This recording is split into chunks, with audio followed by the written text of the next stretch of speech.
pa ako nawala sa palengke, hindi ko pa makikita yung dati kong kaibigan. Sino? Si Julian po. Mabibilib ka na talaga sa akin. Check that out. Sino yan? That's Eliana. Biruin mo, no? Nagkikita pa pala kami ni Julian pagkatapos ng napakatagal na panahon. Sino yung kausap mo? Kausap ko lang po yung sarili ko. I don't trust you. Dapat ko ba itigil na yung paghanap ko kay Eliana? Yan ang sagot sa tanong mo. Kung kayo pinaghiwalay ng ilang taon, pagkatapos nagtagpo uli kayo, yan ang tinatawag na destiny. Julian? Dito ko pala nakatira. You know each other? Magkababata kami. Hindi na pwede magpatalo na lang tayo sa kalaban. Ako na lang pupunta doon at ako makipag-usap sa kanila. Ay, parang kilala ko yan. Kaibigan ni Isabel sa isla. Marami ako mga contacts sa mga department stores. Kung gusto niyo, matutulungan ko kayo. Namukhaan ka ba? Parang hindi naman ata. Ay, ano daw gusto? Ba't nandito? Hindi kaya nag-i-espiya yan? Naalala mo na naman si Isabel, ano? Hindi pa rin naman siya nawawala sa isip ko. Kung di kami nagtanan, marahil buhay pa siya hanggang ngayon.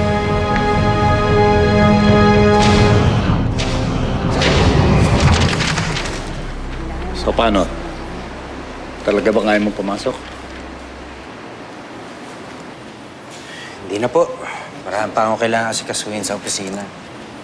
Okay lang ba kayo dito, Tay? Oo, ako nang bahala rito. Sige, salamat. Okay. Isabel, Basti, nakaset up na ba ang serpentina? Anong balita? nakita ko yung babae at yung mga tao nila sa butik. Hindi na ako lumapit. Baka ano pang mangyari. Nakita mo ba yung mga may-ari? Nakausap ko si Mrs. Prado. Ang sabi niya sa akin, darating daw yung maaari sa exhibit bukas. Kaya may pagkakataon na tayo makilala siya. Okay, let's go. Yeah, sige. Halika, check natin yan. Okay na ba itong setup natin? Kamusta itong isang to? Sir, medyo mabuti na po ang kalagayan nito. Kaya lang po yung isa, sir, mukhang hindi pa ayos eh. Mabuti kaya puntahan mo si Dr. Maestro. May... Sige po. May Eliana ba nito? Wala. Sige, salamat. Ano ka lamang? Ay, sir, bukas ko kasi yung gate nyo, kaya nagtuloy-tuloy na ako. Nakita ko to sa labas eh. Nangangailangan ko kayo ng trabahador. Baka pwede ako, mag-apply sana ako. Tama-tama, kailangan ko ng taon dito. Makamandag mga alaga namin. Hindi ka ba takot sa ahas? Totoo ho. Ano sa tingin mo? Sige, kaya ko yan. Nag-aalaga din naman ako nung bata pa ako eh. Mabuti kung gano'n. Halika, doon tayo sa loob mag-usap. Ano ang pangalan mo? Gabo po. Naga.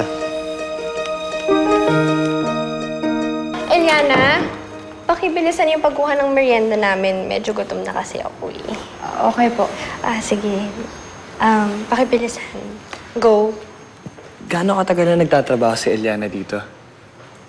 Alam mo, why don't we just talk about your trip? How was it? Who were you with? Where did you go? Gaano katagal na siya nagtatrabaho? Nako, Julian. Bago lang. Napulot ni Daddy sa kalsada. Inapilayan, kaya inuwi dito, ginawang maid.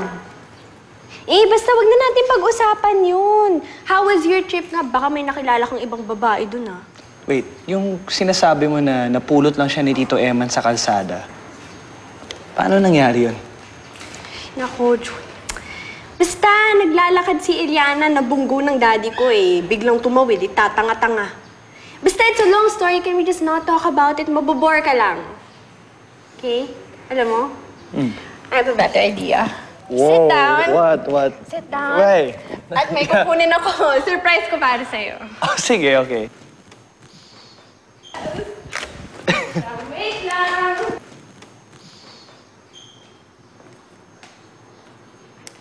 Ay, Eliana, ako na bahala dyan. Tulungan na kita. Nakakaya naman sa'yo. Ayan. Salamat, You're welcome. You know what? I still can't believe na sa lahat pa ng lugar, dito pa talaga tayo magkikita. Ako nga din eh.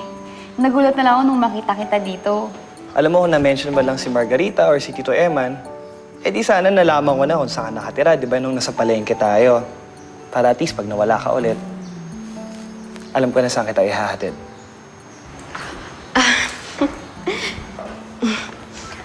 Eliana, mukhang nakalimutan mo naman kaming bigyan ng mga inumin. Yang init-init pa naman. Ayusin mo naman trabaho mo. Pakibilisan.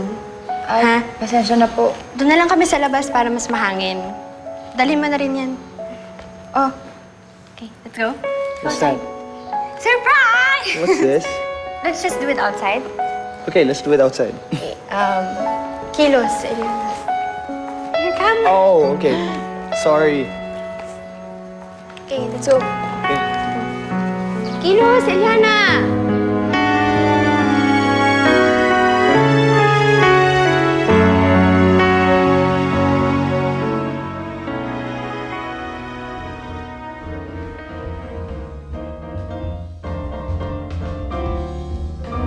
Yes, ma'am. Hello? Ano? Bakit? Ano nangyari? Oo, sige, pupunta na ako dyan, ha? Sige. Ma? Ma, alis muna po ako. Saan ka pupunta? Eh, kasi isang tauhan natin sa warehouse, nagkasakit daw yung anak, kailangan niya pumunta ng ospital. Eh, wala magbabantay ng delivery natin, kaya ako na pupunta doon. Pero mga kliyente natin. Isabel, mag-start na yung event. Hindi pwedeng mawala ka dito. Oo nga, pero hindi ko naman pwedeng iasa na lang sa mga tauhan natin yung trabaho doon na. Mamaya dyan, mawala na naman yung kliyente. Pag may pumalpak, mabubulyaso na naman tayo. O sige na, Basta mag-iingat ka, ha? Sige po. O sige. Samahan na kita. Hindi na, magpapadrive na lang ako kay Mang Kanor. Subukan ko makahabol, ha? Tawagan kita, ha? Better go. Basta, ikaw nang bahala sa mga kliyente rito, ha? Kailangan makarami tayo ng kliyente. Sige po. Ako nang bahala dito. Sir, ito yung mga bago.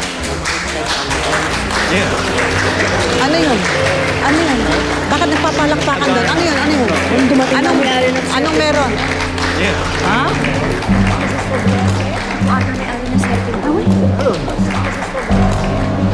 Mr. and Mrs. Cascabel, I would like you to meet Mrs. Poblete, the owner of Serpentina. Ikaw ang may-ari ng Serpentina? Ako nga.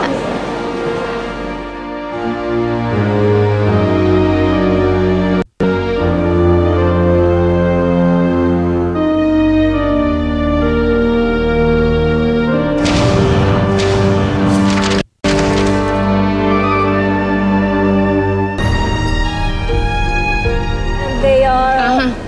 Hindi na kailangan. Matagal ko na silang kilala. Ay, hindi ba ikaw yung anak ni Bartolome, yung tauhan ko sa isla? Ako nga, wala nang iba. Don Eddie! Doña Aurora, kumusta kayo? Ikaw yung babae sa Isla Serpente. Unbelievable. Paano nangyari yan? Bakit? Paano kayo maman? Ano naman ang hindi ka panipaniwala dito? Paano ako yumaman? Ang hindi ka panipaniwala ay kung paano yumaman ang anak ng isang tauhan o natatalo na ng Serpentina ang Cascabel. Basti! Pasensya ka na, hindi kita na-entertain nung nagpunta ka sa opisina ko, ha? Hindi ka kasi tumawag sa sekretarya ko. Sa susunod, pa-appointment ka, ha? Ay, pasensya na. Marami pa akong kailangan kausapin. Nice to see all of you. Halika na.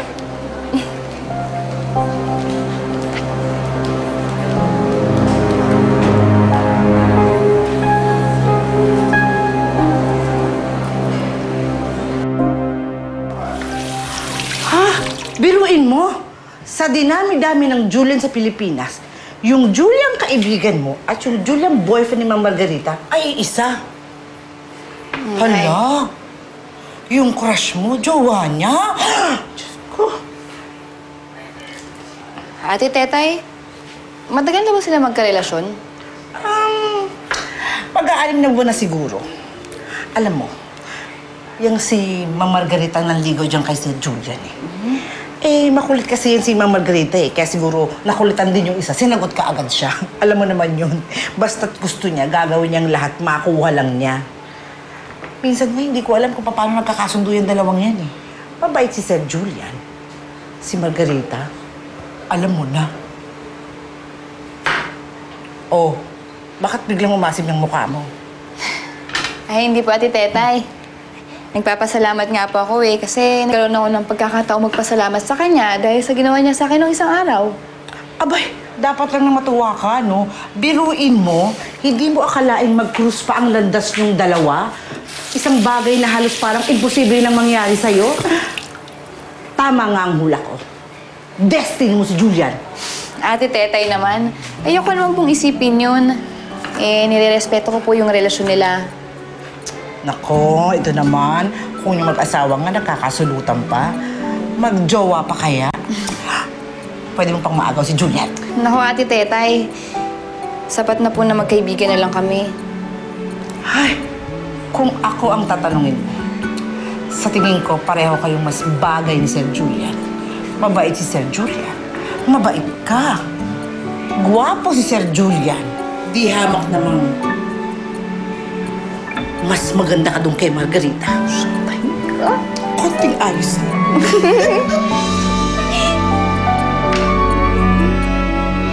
Halos hindi ko nakilala kanina itong si Nora. Ibang-iba ang itsura at ang laki ng pinagbago. Paano nga yumaman ang pobreng yon? Paano siya nakakuha ng pera para puhunanin para makapagpatayo ng kumpanya? Wala naman siyang natapos. Tsaka sa tono ng pananalita niya, gusto niyang tapatan yung kumpanya natin.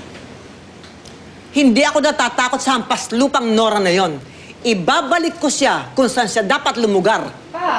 Ma, ba't parang mainit ang ulo ni Mama? Mabuti dumating ka na. Yes, pa. Nagkaroon lang ng konting delay dun sa delivery natin, pero naayos naman namin kaagad. Sayang nga hindi ako nakabalik dun sa event. Ano, kumusta yung opening, ha? Ay, nako anak, you will not believe kung sino nakita namin doon. Ang may-ari ng Serpentina ay walang iba kung hindi si Nora. Nora? Oo. Yung dating tauhan natin, si Nora. Si Nora?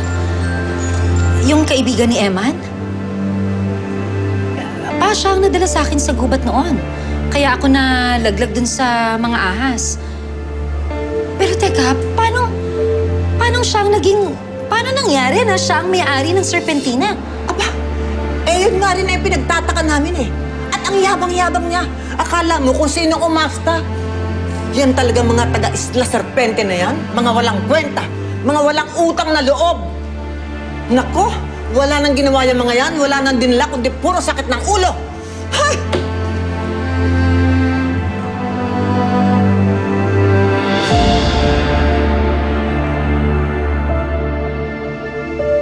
Ikaw din. Malay mo, bumalik yung ahas. Teka, sandali! Sige, sasama na ako. Dali lang, ha? Sakit.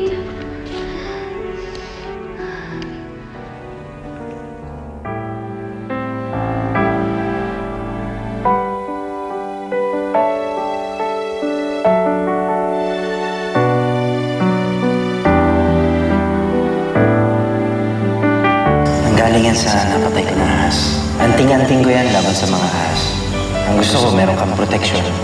Kahit wala ako sasabihin. Iniwan ka na. Kalimutan mo na yung taong yun. Hindi ka niya mahal. Hayop ka, Eman. Hindi ko pa rin nakakalimutan ang pagtatraidor mo sa akin. Sinira mo ang tiwala ko. Minahal kita, higit kanino man.